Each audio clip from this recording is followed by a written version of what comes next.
Welcome to the S.O.A.P Bible Study video series from Oak Tree Community Church in South Bend, Indiana.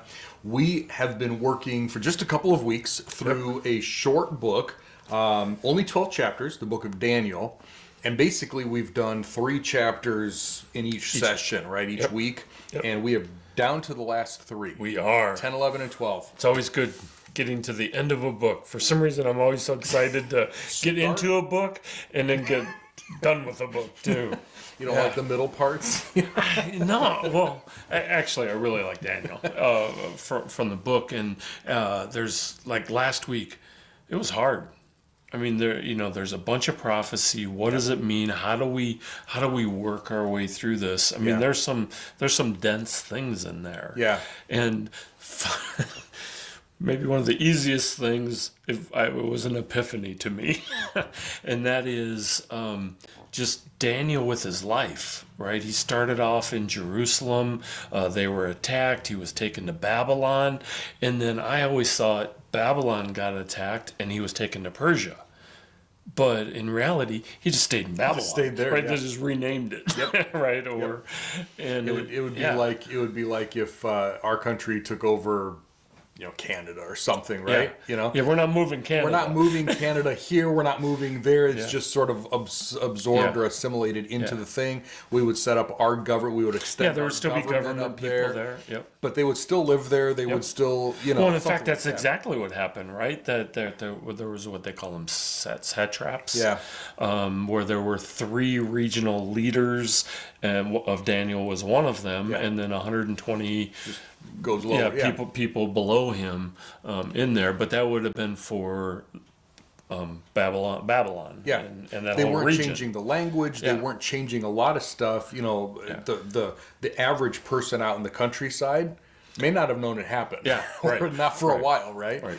Right, but that was my epiphany for last week out of all the other stuff we talked about. So this week we have a couple interesting things that are happening, right? Some really neat chapters. And especially with Daniel, we need to figure out what time frame we're in too. Yeah. And we happen to be in the 3rd year of King Cyrus, so we know that Persia has taken over.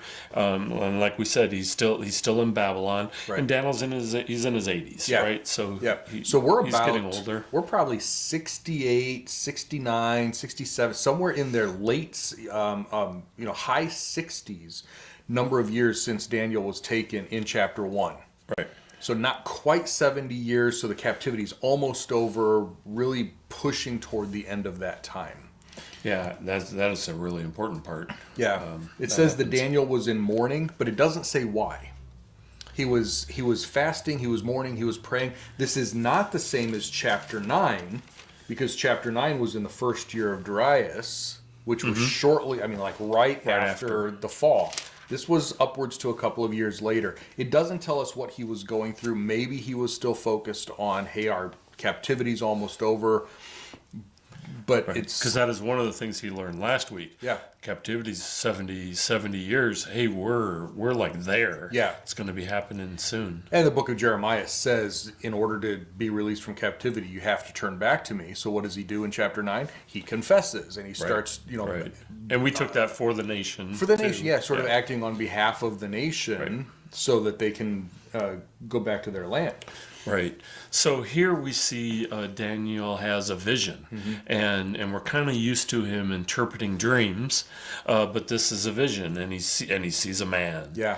Right. And we realize it's not a man. No. So really our choices are it's either an angel or a form of that we would call Jesus. Right. Yeah. Right. A pre-incarnation. So it's interesting because some of the description here is similar to what John saw in Revelation 1. Right, with a sash and a belt up high. Yeah, well, this was, so in Revelation it's around his chest, here it's around his waist, but the feet and everything. So you start thinking, well, maybe this is the not the Ancient of Days, but the Son of Man from chapter 7. Maybe this is the same thing that John saw in Revelation. But you keep reading and you find out, this is not Jesus. This is an angel. Just an angel. Yeah. Right, so this angel comes and visits him, and I find myself focusing on the parts about the angel versus what he actually says and what he actually does, right? Well, because there's some cool things in here. Because in chapter 10, we don't get the message. The message that he's bringing to Daniel doesn't start until chapter 11. So all of chapter 10 is exactly what you're seeing. It's about this.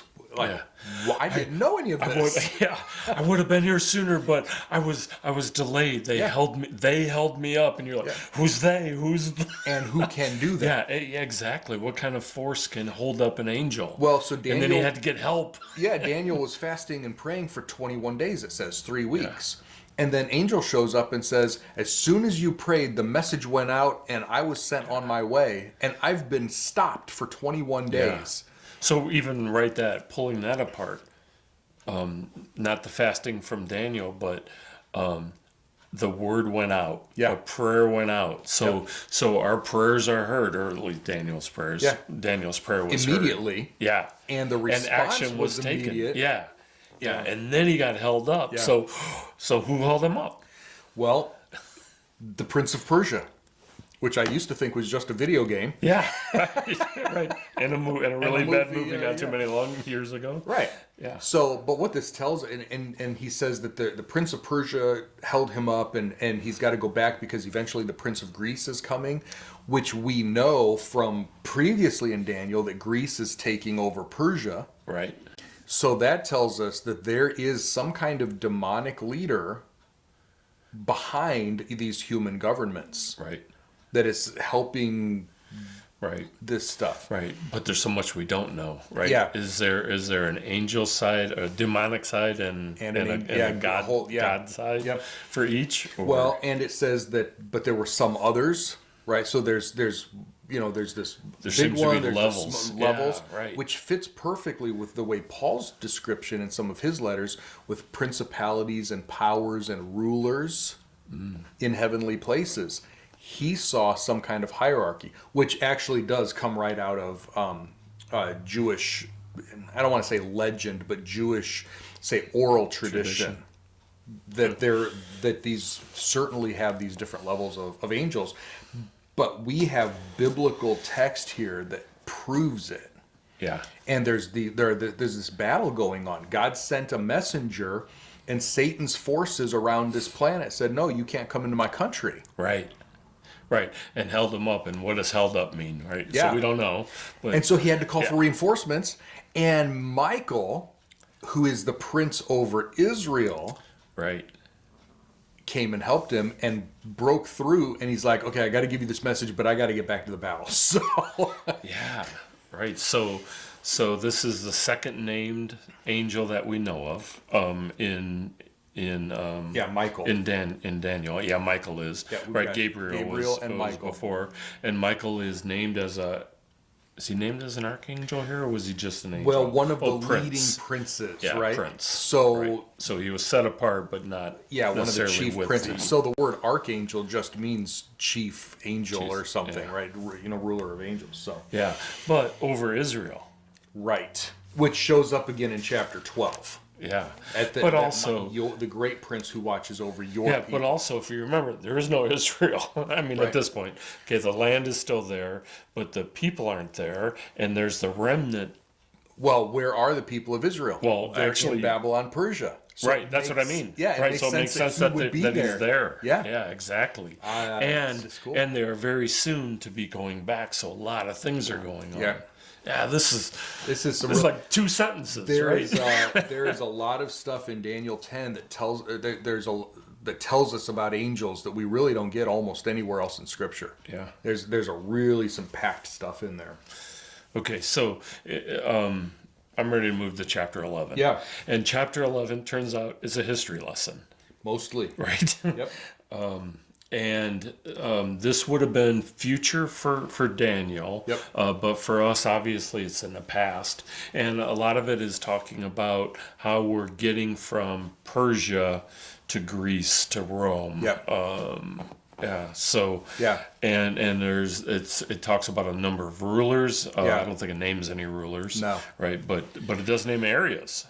Yeah. So basically. Like the first 20 verses, the first half of the chapter or so, talks about, it keeps referring to the kings of the south and the kings of the north. And if you're not geographically inclined and you're not historically, like I really don't understand world history at that time, it's easy to get lost. But basically what happens is this. Greece takes over Persia. That's Alexander the Great. He comes in very, very quickly. Right. He dies early on. He dies at only 33 years old, right? And the Grecian Empire is divided between his 4 generals. Okay, so you've got, if you're familiar with history, you have the Ptolemies in Egypt, you have the Seleucids, you have some of these groups that you might recognize these names. But basically, broadly speaking, the kings of the south are Egypt, the kings of the north are going to be Greece. Okay, former Persia, Babylon, Assyria. That's coming from the north. Egypt's coming from the south. They're doing battle with each other. And I've got a note here that the angel told Daniel about several rulers who would struggle back and forth until Antiochus III from Greece would give his daughter Cleopatra I to Ptolemy V from Egypt. Okay, so now there's a political alliance via marriage between Greece and Egypt. Right. So that he could finally infiltrate and destroy that Egyptian dynasty. Okay? But it didn't work because in verse 20, there's a king who died after a few days, but not in anger or battle. That was a guy by the name of Seleucus, and he was assassinated using poison. So basically, you don't have to get caught up in all the details, but basically, as you're reading through this, you could take this, Daniel 11, and put it side by side with a reliable world history book, right, and you could just follow straight down. Yeah, follow through. And get the real names and everything. Yeah. And this was written, several hundred years in advance, which is why people attack the book of Daniel so hard. Right, thinking that it had to be written much Afterward. later. Yeah. Right. Yeah. So then from verse 20 till about verse 35, we find out about a new ruler who comes up out of one of those Grecian dynasties, and that's Antiochus IV. And he is the one who foreshadows Antichrist. Okay, he's the one who desecrates the temple. He's the one who the Maccabeans revolt against. And Hanukkah, that's when that starts. So about in the 160s BC. Now, he was a brutal guy. Here's another quote that I have for you. According to 2 Maccabees chapter 5. Now, that's not biblical, but there's some good history in there. Right. There was a massacre. This is what Antiochus did. There was a massacre of young and old, a killing of women and children, a slaughter of young women and infants. In the space of 3 days, this is against Israel, 80,000 were lost. That's how brutal this guy was. 40,000 meeting a violent death and the same number being sold into slavery. That's why there was such a big revolt, the Maccabean revolt. He sacrificed a pig or something pig related on the altar to his god Zeus in Jerusalem, desecrated it, and they really pushed back. They defeated him. And then when they went to cleanse the temple, there was a miracle that had to do with the olive oil on the lampstand, which is where lasting 8 7 days, or 8 which days. is where Hanukkah comes from. Right. So all of that stuff is happening here, or prophesied here in the book of Daniel, chapter 11. How cool The is last 10 verses or so seem like they're talking about Antiochus, but he didn't fulfill those things. So that stuff still has to be future. And Jesus said that the abomination of desolation that Daniel talks about was still future even to Jesus. So it couldn't have been Antiochus. Right. So we're still looking forward to Antichrist fulfilling the last few verses of Daniel 11 and getting into chapter 12. Right. So we think that he'll be in this pattern. Though. Yeah, it's in the pattern. So it's like Antiochus was sort of like a foreshadowing or a prototype almost of the guy who's going to be even worse. Right. So that gets us into chapter 12. Yeah. And chapter 12 is the little scroll, right? Yeah. That we hear about. So Daniel is told what to write down. He's faithfully writing this down in the scroll, and then at the end, he's told to Seal seal it up. Yeah. Right. And then do we ever hear about this scroll again? Some people think that the scroll that John opens in Revelation 10 is the maybe the scroll? same one. And the reason is because after Revelation 10, John really starts to talk about Antichrist, which is where Daniel ended, Right. sort of. So it seems like it may be some information. It seems like it, yeah. And also in Revelation, and when he eats a scroll, it's sour in his stomach, Yeah. isn't it? Like, Yeah. bad news. Yeah, or, it's bittersweet, right? Yeah. It's sweet and it's sour and whatever.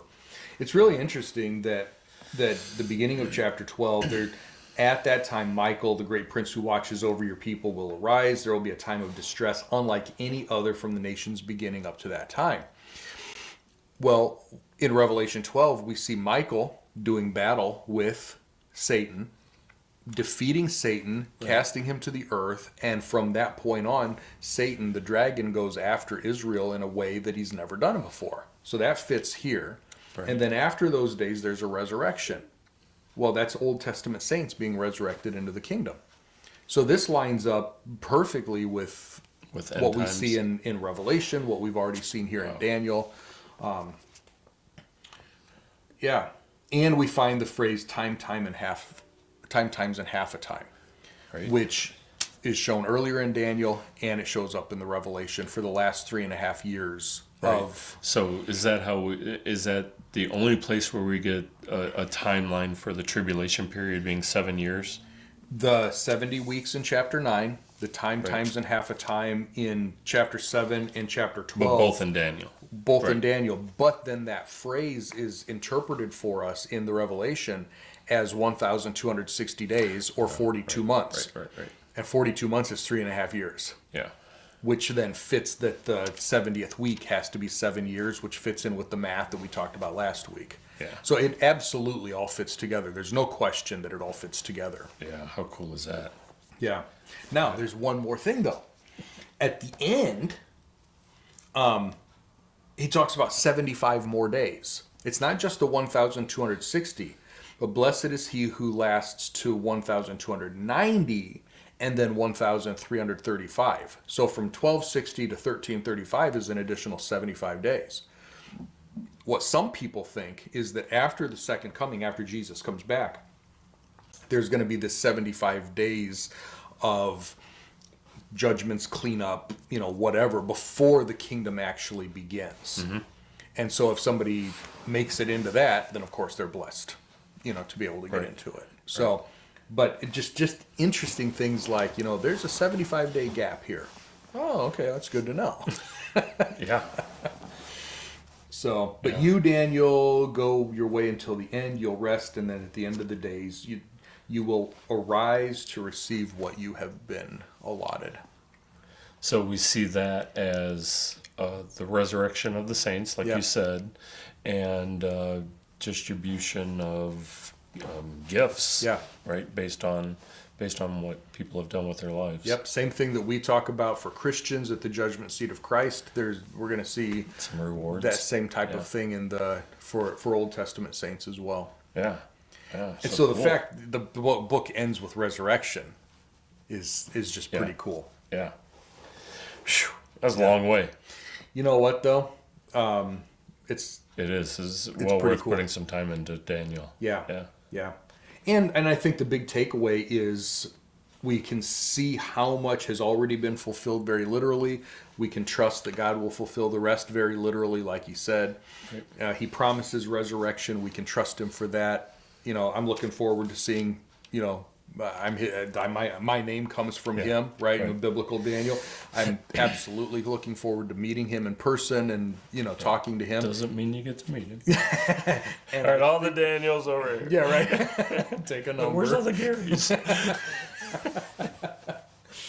But the promise of the resurrection. And so, a lot of parallels with the book of the Revelation. Right. And that ends with, even so, come Lord Jesus. And even though it doesn't say that here, Right, there's an inference. there's definitely in there. that inference there. Yeah. Yeah. All right, good. So, Well, that brings us to the end of Daniel. You know, we could spend so much more if we wanted to get into all the little details, but hopefully that's enough to whet your appetite as you've been reading through this. If you have questions about some of those details, we'd be glad to share some more information with you. Otherwise, next time we will be back to start a brand new book. Yeah, and then get into the middle and then get to the end. We'll be happy again. And until then, share this with your friends and family. Send us any questions you have, and we'll see you next time. Bye, everybody.